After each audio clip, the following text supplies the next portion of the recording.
After 30 years, my husband wanted someone younger. I've learned that betrayal never arrives like thunder. It creeps in like fog, soft and silent, until you can barely tell where safety ends and deceit begins. It was a little past 3 in the morning when I woke up. The house was too quiet. For 30 years, I'd learned the language of that silence. The hum of the refrigerator, the soft click of the thermostat, the way our hardwood floors groaned as if remembering everyone who'd ever walked across them. But that night, the silence carried whispers. They came from behind the bedroom door. Mark, my husband, my partner for 3 decades, was in the hallway, his voice low and urgent. "We have to do this right," he whispered. "She won't suspect a thing." Then came the voice I recognized instantly, though I wished I didn't. "Of course not, darling," said Vivian, his mother. "Elena has always trusted you blindly. That's her weakness." I froze. My body went cold first, then hot, then cold again. I didn't move, didn't breathe. I just listened. The darkness seemed to press down harder with every word they exchanged. "After the toast," Mark said, "we'll tell her everything. She'll sign." "And the house?" "Ours. Haroldson says it's airtight." Haroldson. I didn't know the name then, but it would soon become the ghost that haunted my every thought. The door creaked softly, and I slipped my eyes shut just before Mark came back into the room.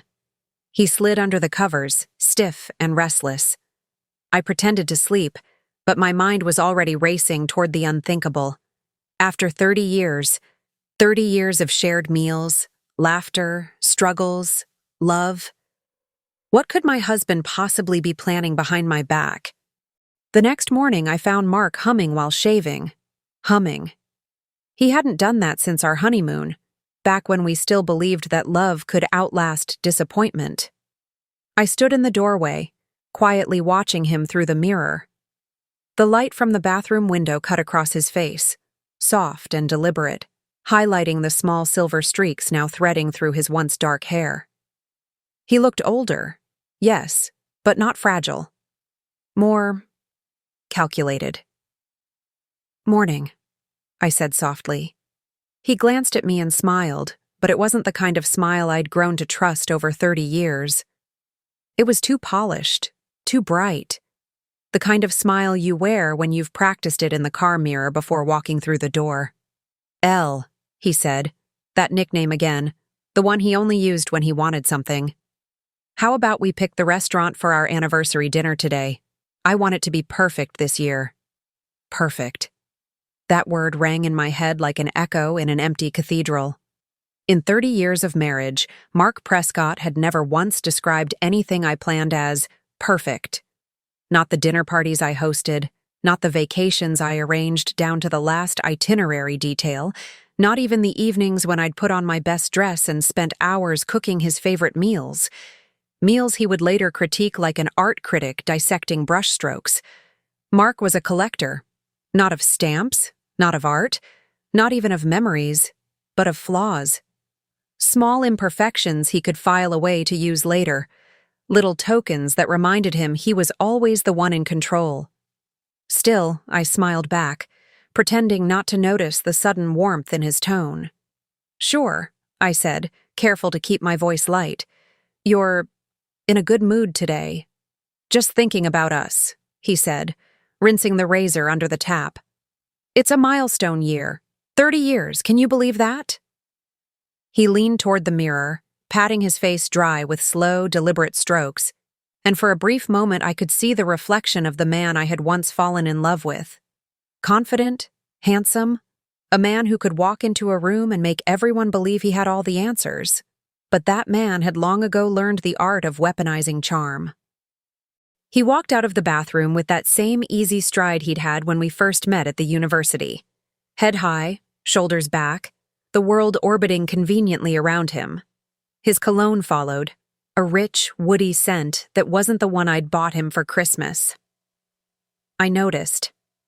I always notice.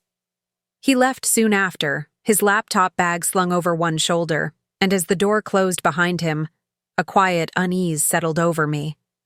The kind of unease that doesn't shout. It hums. I turned toward the nightstand to plug in my phone, and that's when I saw it. Mark's phone screen lit up, a soft blue glow across the wooden table.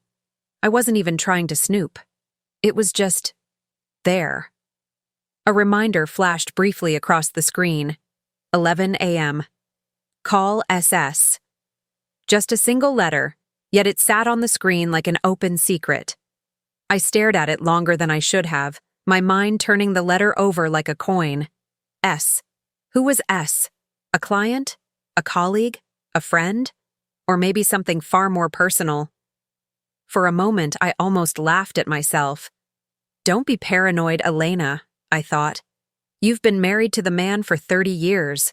You've survived layoffs, health scares, and his mother's relentless disapproval. You know him better than anyone. But that was the thing. I did know him. And that letter, that tiny single-letter reminder, didn't feel like coincidence. I tucked the thought away, because that's what I'd been trained to do over the years. To file away the small things that didn't make sense. To keep the peace. To protect the image of the perfect marriage that everyone else envied. I went about my morning as if nothing was wrong. Made coffee, fed the cat, watered the herbs that sat by the kitchen window. Basil, rosemary, and mint. My little garden of normalcy. I often joked that those herbs were the only living things in our home that thrived on love instead of control. Outside, the city of Georgetown hummed to life, the faint sound of traffic, the bark of a dog in the distance, the world spinning as usual. But inside me, something felt slightly off-axis. Hours passed. The day unfolded the way all my days do, quietly, efficiently, predictably.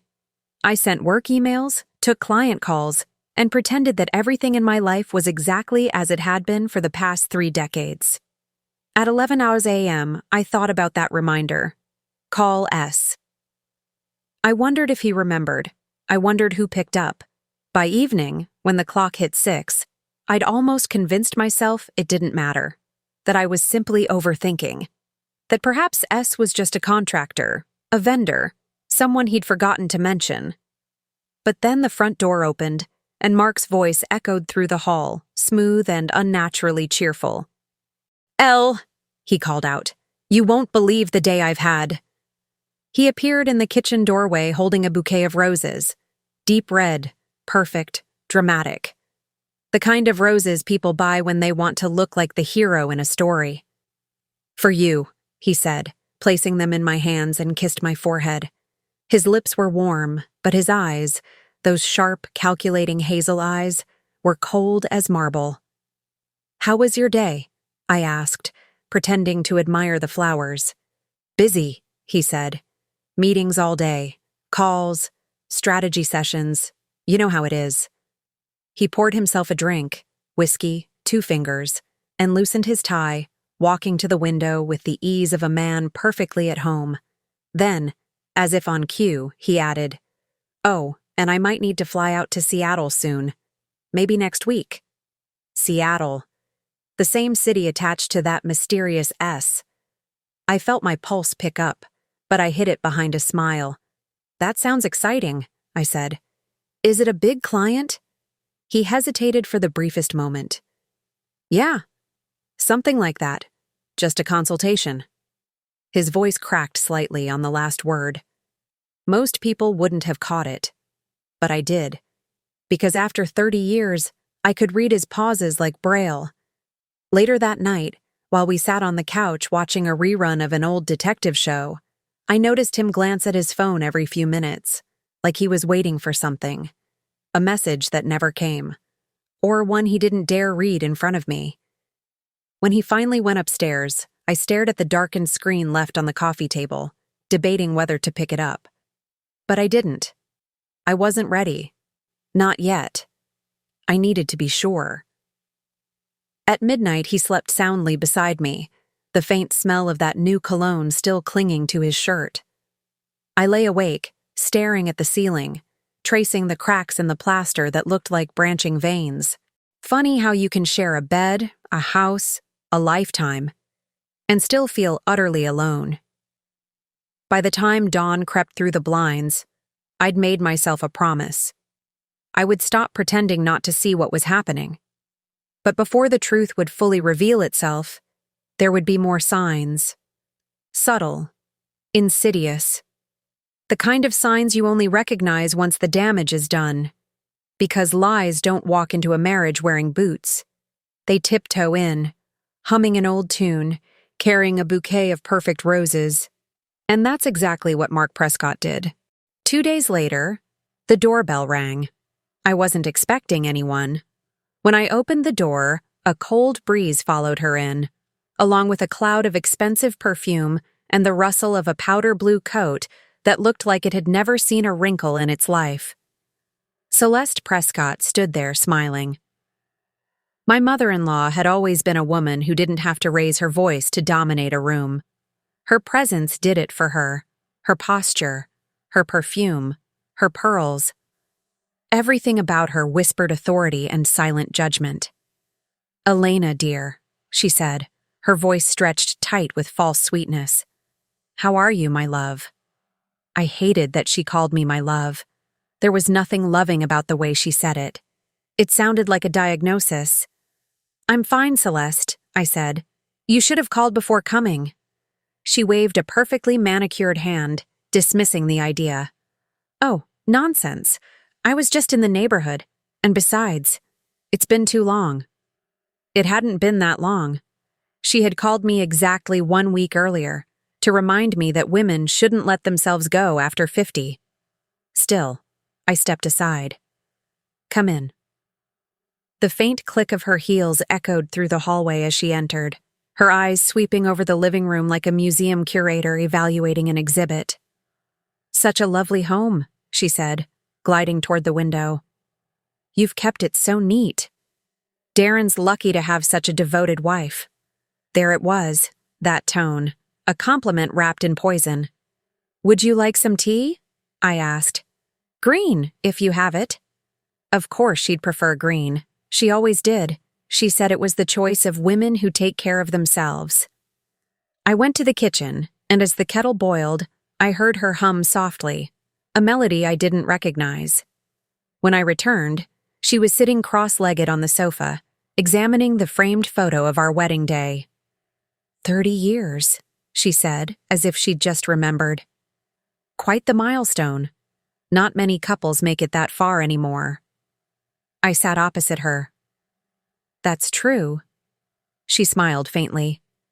"And yet sometimes longevity doesn't always mean happiness, does it?" Her words hung in the air, heavy, deliberate. "Is there something you want to say, Celeste?" I asked quietly. "Oh, not at all, dear," she said. "I was just talking. But since you ask, I do think it's wise for people to prepare for the future." "The future?" "Yes. For example," she picked up her teacup and sipped delicately. "Do you and Darren have a will?" I blinked. "A will?" "Of course. You're both not getting any younger. It's important to think ahead, especially since, well..." She paused for effect, setting the cup down with precision. "You don't have children." The way she said it made the air around us feel colder. She'd mentioned it countless times over the years, never directly blaming me but always implying it was somehow my fault, that I had failed to give her son the legacy he deserved. I swallowed. "No, we haven't written one yet." She leaned forward slightly. "Then you really should, dear. Darren's nephews are growing fast, such bright boys. It would be a shame if the government took everything one day because there was no clear plan." Her nephews. It was always about her bloodline, her side of the family. I didn't reply. Her gaze shifted toward the hallway, lingering just long enough to make me uncomfortable. Then, as if casually, she asked, "And you still keep the condo papers in the safe?" My fingers tightened around the teacup. "Why do you ask?" "Oh, just curiosity," she said breezily, waving her hand again. "I'm very organized, you know. I just think it's good to be prepared. You never know what might happen."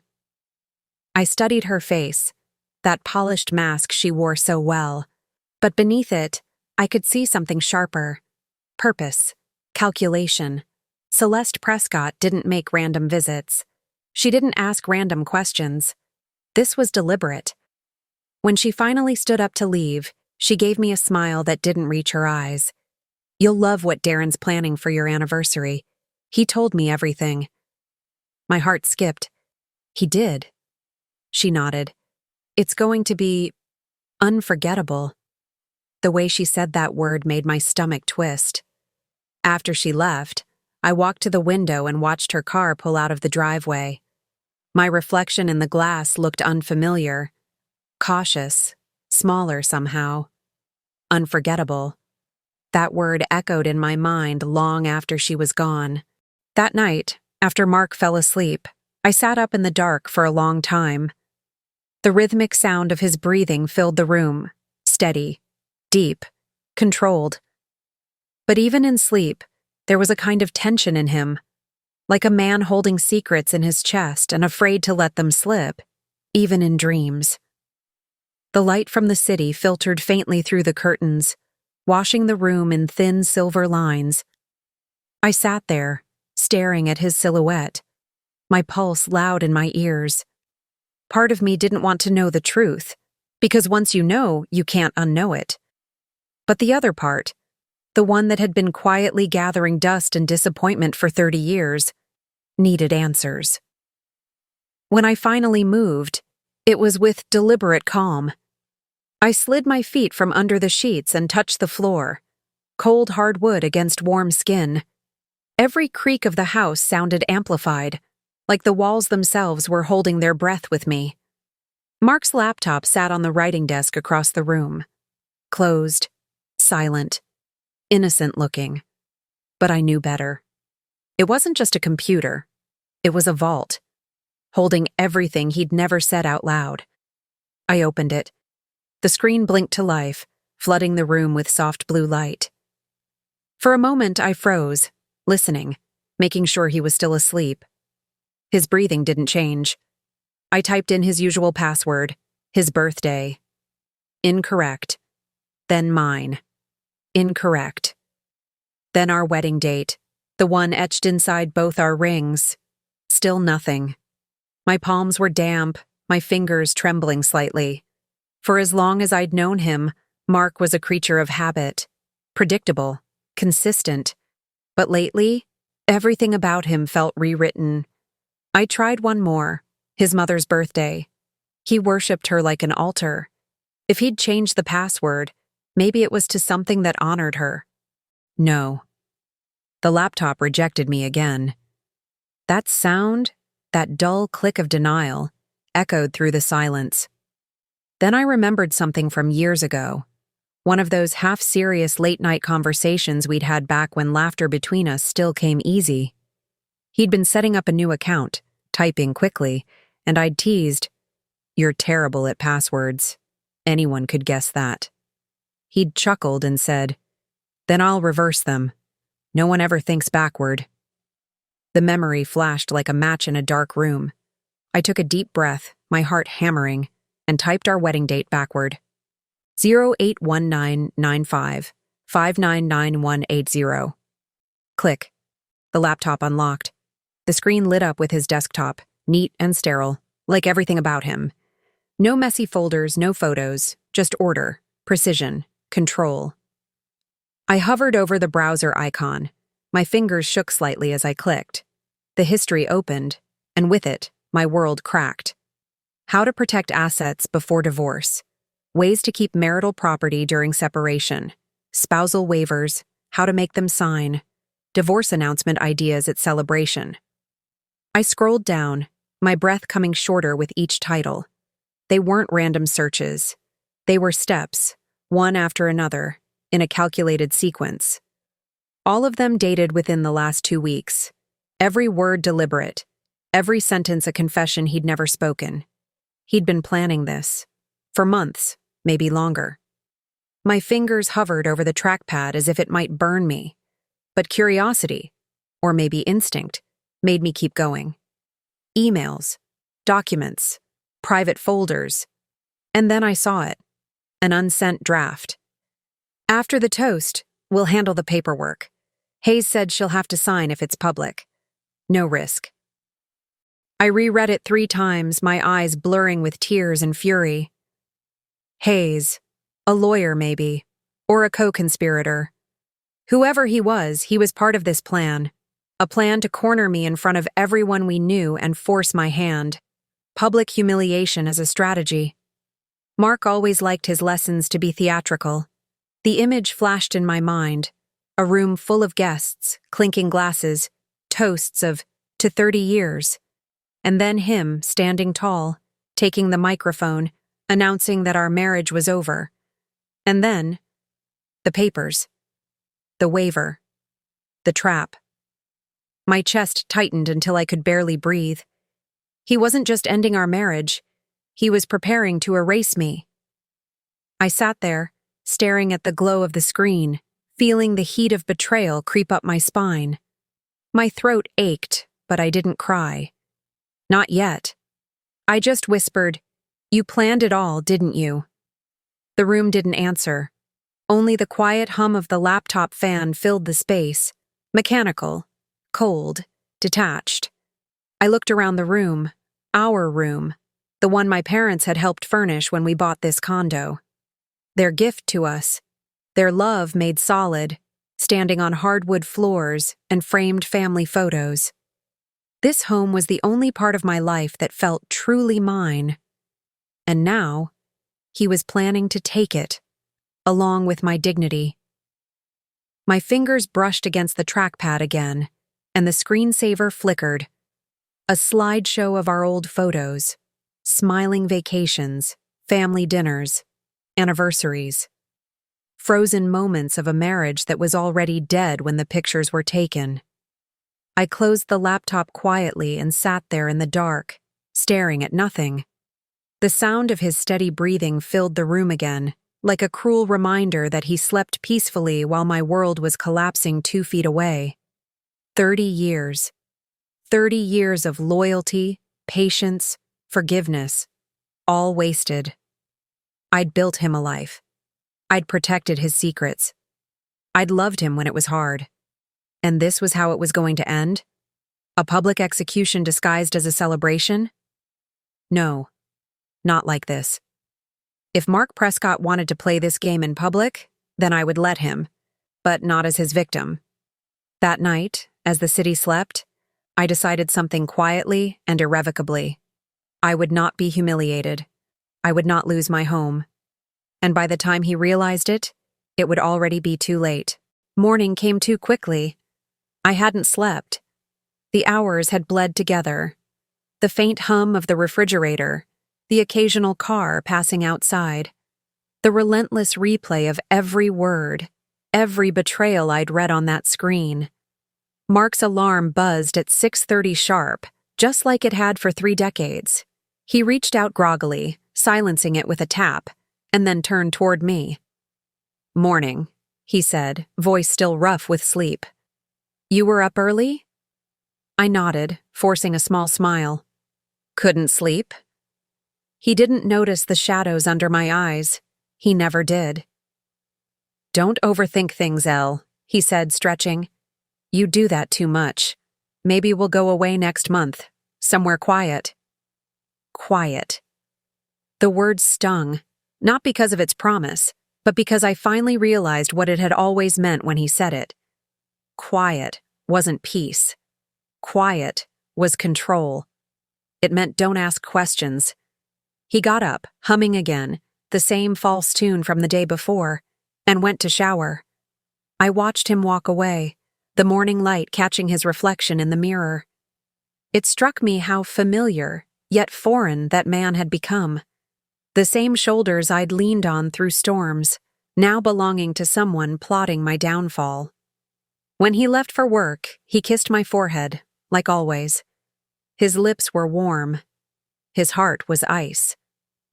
As soon as the door shut, I exhaled the breath I didn't realize I'd been holding. It was time. By 9:30, I was sitting at my kitchen table, a cup of untouched coffee cooling beside me. I stared at my phone for a long time, scrolling through my contacts, past coworkers, distant relatives, neighbors, until I stopped at one name I hadn't seen in years: Aisha Cole. Aisha had been my college roommate, the kind of friend who never sugarcoated anything, even when the truth hurt. We'd lost touch after she'd moved to Boston for law school, then to D.C., where she'd built a reputation as one of the city's toughest family attorneys. I dialed her number before I could change my mind. The line rang twice. "Elena?" Her voice was warm, instantly familiar. "Aisha," I breathed out. "It's been a long time." "Too long," she said. "How are you? You sound tense?" I laughed, a sound too brittle to be convincing. "I've had better weeks." "Talk to me," she said immediately. "What's going on?" I hesitated, glancing toward the living room, toward the safe behind the painting, where the condo papers were locked away. "Can we meet?" I asked softly. "In person. Today, if possible." "Of course," she said without pause. "I'll move some things around. 5 o'clock at my office, corner of E Street and 17th. Does that work?" "Yes." "Elena," she added, her tone shifting. "Whatever this is, you're not alone. We'll figure it out." Her words were like a small thread of oxygen in a room I'd been suffocating in for days. The hours crawled. I kept myself busy. Or tried to. I dusted the shelves that didn't need dusting, reorganized drawers that didn't need order. Anything to avoid thinking about the betrayal sitting like poison in my chest. Around 1, Celeste called. "Naomi." "Oh, I mean, Elena, dear," she said sweetly, catching herself. "Are you preparing for the big night? Mark says the venue's almost ready." Her voice oozed satisfaction, like someone enjoying a secret joke. "I'm sure it will be unforgettable," I replied flatly. "Oh, it will be," she said. "I've helped Mark with some of the guest list. You'll love the surprises he has planned." Surprises. My hand gripped the phone tighter. "That's thoughtful of you," I said calmly. "Thank you, Celeste." "Anything for family," she replied, and hung up. Family. The irony was bitter enough to taste. At 4:45, I parked outside Aisha's downtown office, a tall glass building that reflected the fading sun. I checked my reflection in the rearview mirror. My makeup was minimal, my expression unreadable. Inside, the office smelled faintly of paper and expensive perfume. The receptionist smiled when I mentioned Aisha's name, then gestured me toward a glass-walled office at the end of the hall. Aisha stood when she saw me. "Elena Prescott," she said, grinning as she crossed the room and pulled me into a hug. "It's really been forever." "It has," I managed to say, though my voice trembled. She pulled back, studying my face. Her smile faded. "Something's wrong." I nodded, lowering my eyes. "You could say that." "Sit," she said, motioning to the chair across from her desk. "Start from the beginning." I took a deep breath, steadying myself. "Suppose someone suspects her husband is planning something legal, something deceptive." Aisha tilted her head. "Okay, go on." "She finds evidence, browser history, messages, about protecting assets before divorce, hiring a lawyer, public announcements." Her brows furrowed. "Is this someone you, Elena?" I met her eyes. For the first time that day, I didn't hide. "Yes, it's me." The silence that followed was short but heavy. Then Aisha nodded slowly, her lawyer's instinct already whirring. "All right," she said. "Tell me everything. Don't leave out a single detail." So I did. I told her about the late-night humming, the new cologne, the reminder on his phone, the visit from Celeste, the unlocked laptop, the email to Hayes. Every line, every suspicion. When I finished, my voice was shaking. Aisha leaned back, her fingers steepled beneath her chin. "He's setting up leverage," she said finally. "He wants to corner you emotionally and legally, to make you sign something under pressure. Probably during that anniversary celebration he's planning, My stomach turned. That's exactly what I think. Good news? She said. You found out early. That gives you an advantage. An advantage? I asked bitterly.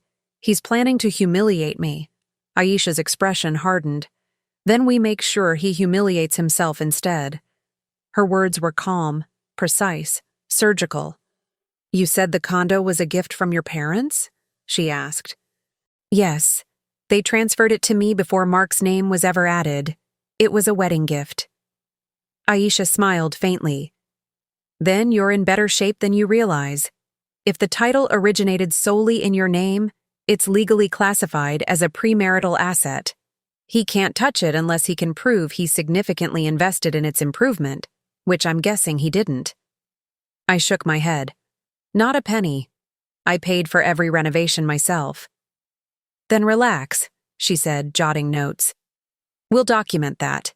Get me copies of the original deed and any transfer records from your parents' bank. Also, take screenshots of everything you found on his laptop, emails, search history, drafts, and store them somewhere safe. My chest loosened slightly. Aisha, what if he tries to ambush me in public? To force my hand? She smiled, the kind of smile that belonged to someone who had seen far worse. Then you do nothing. You smile, you let him talk, and you make sure everyone hears it. Because humiliation works both ways. If he tries to break you in front of a crowd, we'll turn that crowd into witnesses. For the first time in days, I felt something other than dread. I felt power. I'll help you handle this, Aisha continued. But you have to stay calm. No confrontations, no hints. Let him think he's in control. I nodded. As I stood to leave, she touched my arm. Elena, 30 years of marriage doesn't give him ownership of your dignity. Don't let him take that too. Her words hit deep, deeper than I expected. Thank you, I whispered. She smiled gently. Don't thank me yet. Wait until the party.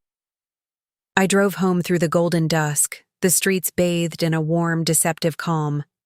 Washington buzzed with its usual rhythm, people rushing home, lights flickering on, the city unaware of the war quietly brewing inside my car.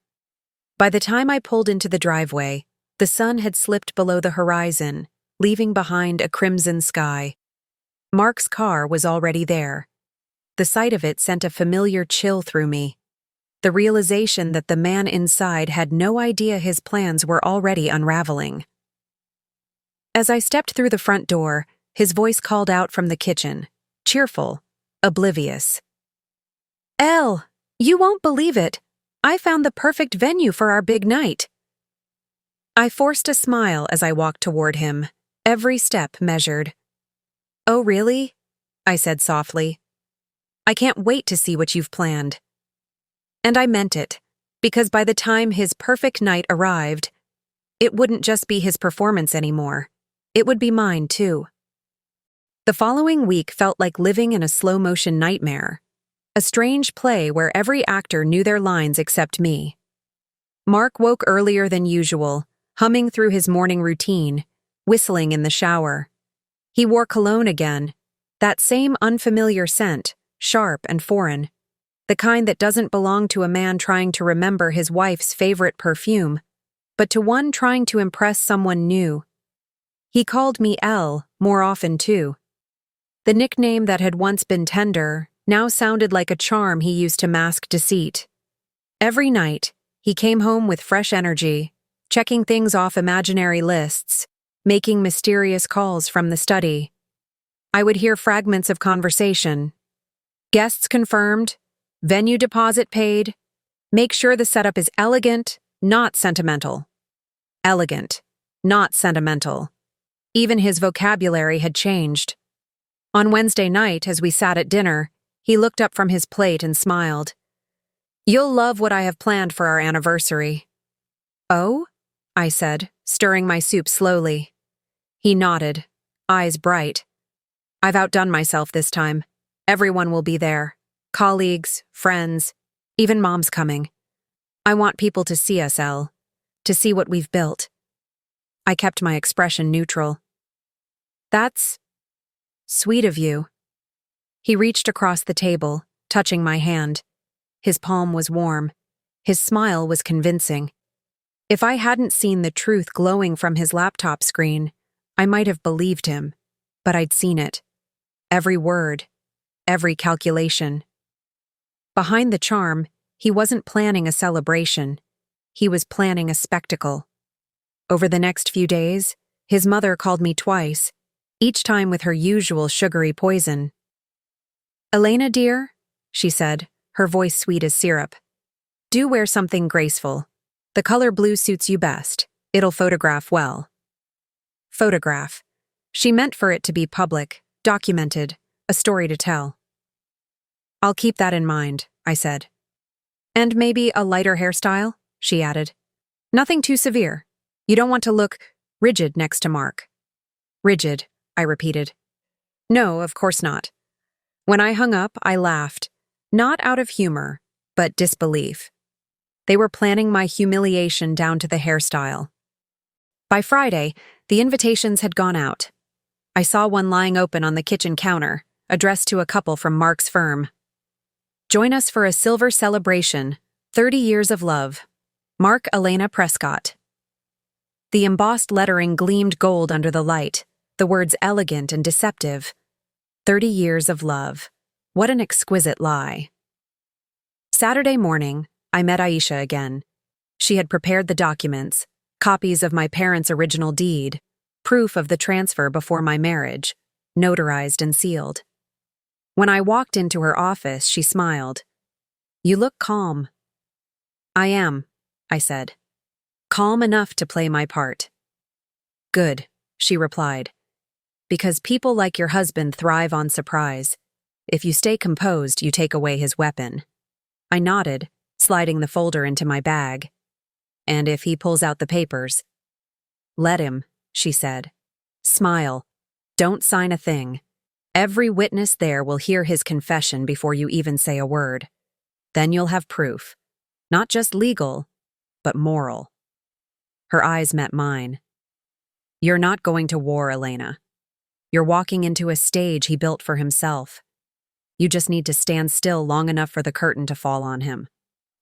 Her words stayed with me long after I left. That night, Mark came home late. He reeked of expensive whiskey and triumph. I was sitting on the couch when he stumbled in, his tie loose, his smile glowing with self-satisfaction. "Elle," he said, slurring slightly. "Everything's ready. The venue, the caterer, the music. It's going to be unforgettable." Unforgettable, the same word his mother had used. He sank onto the couch beside me, reaching for my hand. "I just want you to know," he said. "Whatever happens tomorrow, it's for the best." I looked at him quietly. "For the best?" He nodded, blinking slowly. "You'll understand soon." And then, as if exhausted from his own performance, he leaned back and closed his eyes. I sat there, watching him, the weight of 30 years pressing down on me like invisible chains. My mind drifted through the memories, the early years when love felt like laughter and shared coffee cups, the middle years when silence grew heavier than words, the later years when every compliment had an expiration date. Tomorrow, it would all end. And for the first time, the thought didn't terrify me. It freed me. When morning came, I dressed carefully. Not because I wanted to impress him, but because I wanted to reclaim myself. I chose a dark blue gown, the color of calm seas after a storm. Elegant, not dramatic. Power disguised as poise. My hair fell in soft curls. My lipstick was muted red, dignity in color form. When Mark saw me at the doorway, he blinked, momentarily caught off guard. "You look beautiful," he said, almost genuine. I smiled faintly. "Thank you." He adjusted his cufflinks, glancing at his reflection. "Let's go then. It's time." "Yes," I said quietly. "It's time." The drive to the venue was quiet. Washington's evening lights blurred past the car windows, reflections of a city that never stopped moving. even when lives fell apart inside it. Mark's fingers drummed lightly on the steering wheel, his jaw tight. I could sense the excitement radiating off him. A man walking toward what he believed was victory. I stared out the window, my reflection faint against the glass. The woman looking back wasn't the same one from a month ago. She was older, wiser, and utterly unafraid. He glanced at me. "You're quiet." "Just thinking," I said. "About what?" I met his eyes. "About how 30 years can teach you everything you never wanted to know about someone." He frowned slightly, not quite understanding. "You'll see, Elle. After tonight, things will be different." He was right. They would be, just not the way he expected. When we arrived, the hotel's ballroom glittered with light.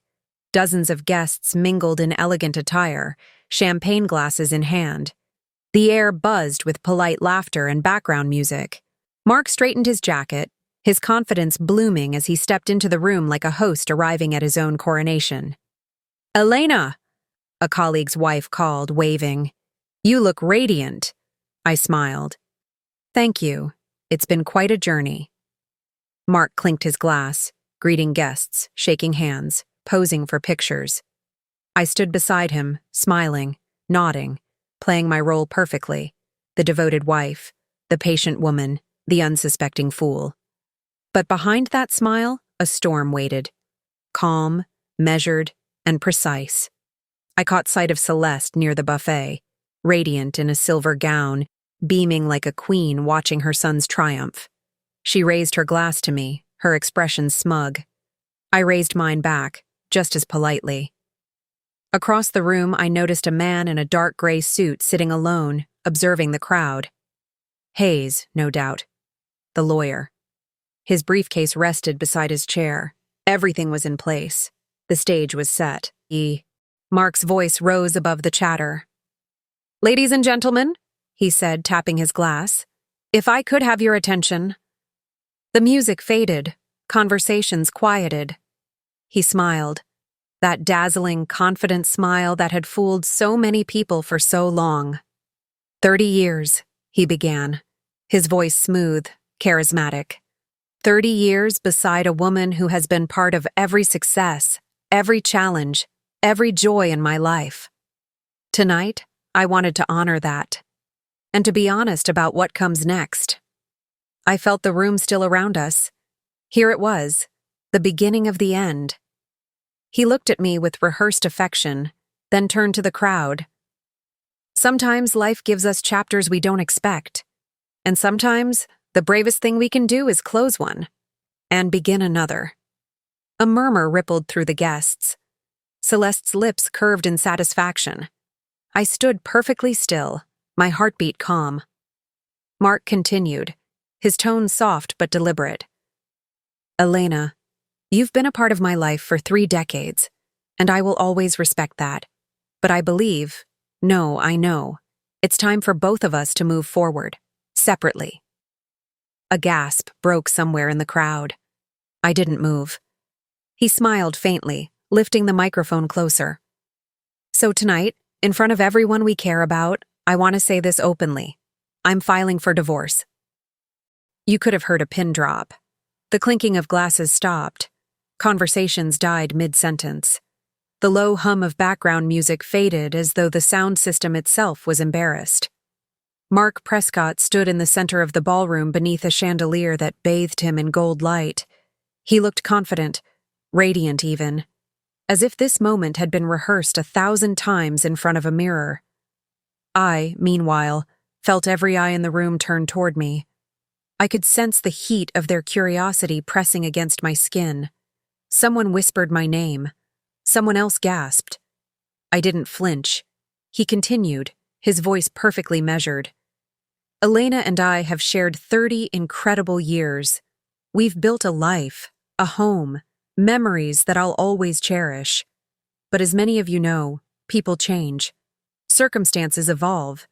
And sometimes, the most loving thing we can do is to be honest." Honest. The irony was almost poetic. Celeste, seated near the front, dabbed at her eyes with a linen handkerchief. I caught a flash of triumph behind the performance of tears. She'd waited years for this, her son's grand gesture, his public cleansing. Mark raised his glass toward me. So tonight, I want to toast to new beginnings, to letting go of what no longer works and embracing what comes next, to honesty, to freedom, and to the courage it takes to start again. He smiled, proud of his eloquence, basking in polite applause that crackled through the confusion. Then he added, almost casually, "I've asked my attorney, Mr. Hayes, to prepare the documents. Nothing dramatic, of course. Just formalities. Elena, darling, we can sign them together after the toast. We'll remain friends, I'm sure."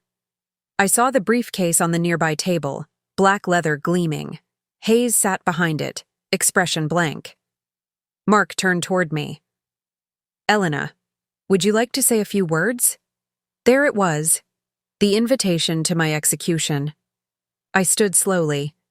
Every eye followed me as I crossed the room. My heels clicked softly on the marble floor, a steady rhythm against the suffocating silence. Mark smiled, relief flickering across his face. He thought the hardest part was over. I took the microphone. My fingers were steady. My voice, when it came, was calm. "Thank you, Mark." A pause. The air was heavy enough to touch. "You're right. 30 years is a long time. Long enough to see a man rise, and long enough to watch him forget who helped him climb." A murmur rippled through the crowd. "Long enough," I continued, "to learn that sometimes people rehearse their betrayals better than they ever rehearse their vows." Mark's smile faltered. "Elena," I raised a hand, stopping him. "You've spoken, Mark. Now it's my turn." I looked around the room, the colleagues, the neighbors, the friends who'd known us as the perfect couple. "My husband invited you all here tonight to witness something memorable. And he's right. This will be unforgettable." I opened my purse and drew out a thin folder, the one Aisha had prepared. I laid it gently on the table beside the untouched champagne. Mark wanted transparency. So let's be transparent. He's been consulting Mr. Hayes here. I gestured toward the lawyer, whose face drained of color. About how to remove me from our home. The one my parents bought and gifted to me before I ever married him. Gasps. Someone dropped a glass. "Fortunately," I said evenly, "the law is clear. A premarital gift remains the sole property of the recipient, which means this so-called division my husband planned doesn't exist." Mark's jaw tightened. "Elena, that's not—" I stepped closer, lowering my voice but letting every syllable carry. "I also know about your little collaboration with my mother-in-law, Celeste, and your charming new beginning." Heads turned toward Celeste. She froze, eyes darting. "I found the emails, Mark, the ones where you called this condo yours by Christmas, the ones where you promised your new companion a key." The room erupted. Whispers, sharp intakes of breath, the shifting of chairs. Mark's color drained. "This is not the place." "On the contrary," I said, holding the microphone steady. "It's exactly the place. You chose this room, these guests, this moment. You built the stage. I'm just finishing the show." A ripple of laughter, nervous, shocked, spread through the crowd. I reached into the folder again and withdrew a document embossed with a notary seal. "This is proof of ownership for the condo on Massachusetts Avenue, purchased solely with funds from my parents' estate. You'll also find copies of recent transfers confirming that, in the event of divorce, it remains entirely in my name." I laid it on the table beside him, neat and deliberate. "Additionally," I continued, "some of you may be interested to know that while Mark was planning his new life, I was finalizing the inheritance from my late aunt. 3 properties, 2 international accounts. I won't bore you with details. Let's just say I'll be quite comfortable." A stunned silence. Celeste's lips parted, but no sound emerged. Hayes shifted in his chair, clearly calculating the distance to the exit. I looked back at Mark. His hand trembled slightly where it clutched the microphone. "You wanted a public performance, Mark," I said softly. "You have it." Then I smiled, not cruelly, but with finality. "You're free. Free to start over, just not in my home and not with my name." I placed the microphone gently on the table and stepped away. The applause that followed wasn't loud, it was hesitant, scattered, but it was enough to slice through the silence like glass breaking. I didn't look back. As I reached the doors, I heard Celeste hiss, "You fool, Mark! You absolute fool!" Then someone else shouted, "You should be ashamed!" And then another voice, female, angry, trembling, "He promised me he'd leave her." The murmurs rose into chaos behind me as I walked out into the cool night air. The heavy doors closed, muting the noise into a dull roar. Outside, Washington shimmered under its city lights. I drew a long breath of freedom, the first in years. For 30 years, I'd been silent, loyal, accommodating. Tonight, I reclaimed every piece of myself they'd tried to erase. I looked up at the night sky, felt the cool air against my face, and whispered, "Not like this, Mark. Never like this." Then I turned and walked toward the waiting car. The chaos began before I even reached the elevator. Behind the ballroom doors, the crowd erupted, a mixture of outrage, pity, and scandalized fascination. Laughter clashed with gasps. Someone shouted my name. Someone else yelled, "Record this!" But I kept walking, my heels striking the marble floor with quiet finality. I didn't need to turn around to know what was happening. I could hear it, the sound of a man's reputation unraveling. Mark Prescott stood frozen, the microphone still clutched in his hand. His face was pale, the smile that once commanded rooms now a ghost of itself. Celeste rushed to his side, hissing through gritted teeth, "Say something! Fix this!" But there was nothing left to fix. Half the guests were standing, murmuring, filming. The other half sat in stunned silence, watching 30 years of deception collapse into dust. "Ladies and gentlemen," Mark started, his voice cracking, "please, this is a misunderstanding." A man near the front barked a bitter laugh. "Misunderstanding? You just tried to divorce your wife at her own anniversary." Celeste spun toward the crowd, her tone cold and sharp. "That's enough! This is a private matter." "Private?" someone called back. "You made it public, Mrs. Prescott." Mark's boss, a silver-haired man in a navy suit, stood slowly from his chair. "Mark," he said, voice heavy with disgust, "you're an executive at a family-centered firm. Do you realize how this looks?" "I can explain," Mark stammered. "She's twisting everything."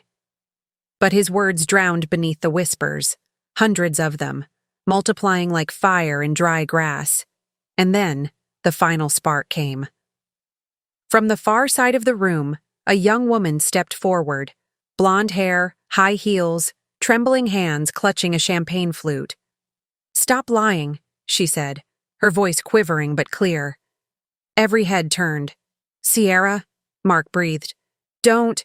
"Oh, I will," she snapped, voice rising. "You promised me this was happening weeks ago. You said tonight you'd finally be free. You said you'd give me the condo." Gasps rippled through the guests. Celeste's hand flew to her mouth. "Mark," she hissed, "tell me she's lying." But Sierra wasn't finished. "You made me quit my job," she cried. "You said we'd start a life together, that she'd sign the papers, and we'd live in your condo by Christmas. You even used her money to buy me that bracelet." She held up her wrist, a thin band of gold catching the light. The crowd turned on him like a tide. A man muttered, "Unbelievable." Another woman whispered, "He used her money?" Mark dropped the microphone, its feedback screeching through the speakers. "That's enough," he shouted. But it was far too late. Celeste's voice cracked, trembling between rage and disbelief. You involved me in this?" He turned toward her. "Mom?" "No," she said sharply, pointing a trembling finger. "Don't you mom me. You dragged my name, my reputation, my house, into this disaster. House, someone echoed. Celeste froze. Too late again. The whispers started anew, sharper this time. Mark took a desperate step forward. Everyone, please! But the crowd was already dispersing, some shaking their heads, some laughing bitterly, others recording every moment for social media. Within minutes, the Prescott family name, once synonymous with respectability, had become a trending topic waiting to happen.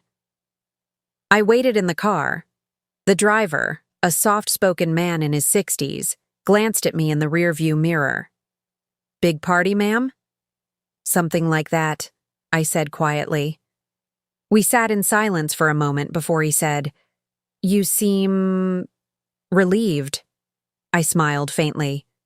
"That's one word for it." As the car pulled away from the hotel, I turned to look out the window. Through the glass, I could still see the ballroom. Bright, crowded, suffocating. The place where my 30-year marriage had officially died. And yet, I didn't feel grief. I felt peace. By morning, the video was everywhere.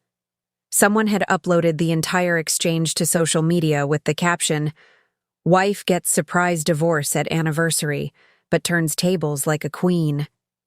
Within hours, it had over 2 million views. By afternoon, 10. The comments poured in. "That woman is my hero. She handled betrayal with class. Imagine trying to embarrass her and ending up unemployed."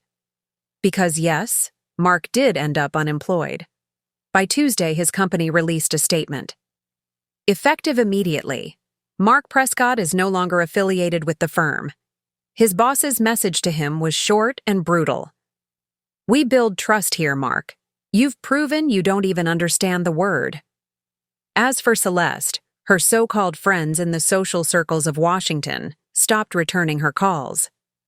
Her charity board quietly removed her name from the upcoming gala. The woman who had spent a lifetime curating perfection was suddenly invisible. Sierra, the mistress, made her own exit. She vanished within days, though not before selling her version of the story to a gossip site. "He said he'd leave her," she'd claimed. "I didn't know he was that cruel."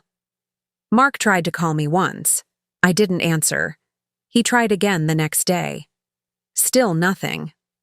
On the third day, a voicemail came through. "Elle, please, can we talk? I made mistakes. I didn't mean for it to go this way." I listened once, then deleted it. You can't talk your way out of betrayal you spent months perfecting. I met with Aisha one last time. She slid a thick envelope across her desk, finalized divorce papers, signed by both attorneys. "It's done," she said simply. I exhaled, a sound that felt like release. "Where will you go?" she asked. "Miami," I said. "For a while. I'll handle my aunt's properties there. Maybe start something new." Aisha smiled. "You deserve that." I nodded. I don't know what's next, but for the first time I'm not afraid of it. As I stood to leave, she touched my arm. "You know, Elena," she said softly, "you didn't just survive him. You dismantled him, gracefully." I smiled. That's the only way to do it. 1 month later. The Miami air was different. It carried salt and freedom, 2 things I hadn't tasted in decades. My new condo overlooked the ocean. In the mornings, I drank coffee on the balcony, watching the light stretch across the waves. No tension, no pretending. No husband rehearsing lies beside me. Just silence, the kind that heals instead of hides. Sometimes I'd see couples walking the beach, holding hands. I'd feel a flicker of something. Not envy, not regret, but a quiet acknowledgement of what once was. One evening, while unpacking, I found an old photo, me and Mark on our wedding day. My face was full of hope, his, full of promise. I stared at it for a long time before sliding it into a drawer. That chapter was over. Months later, an envelope arrived in the mail.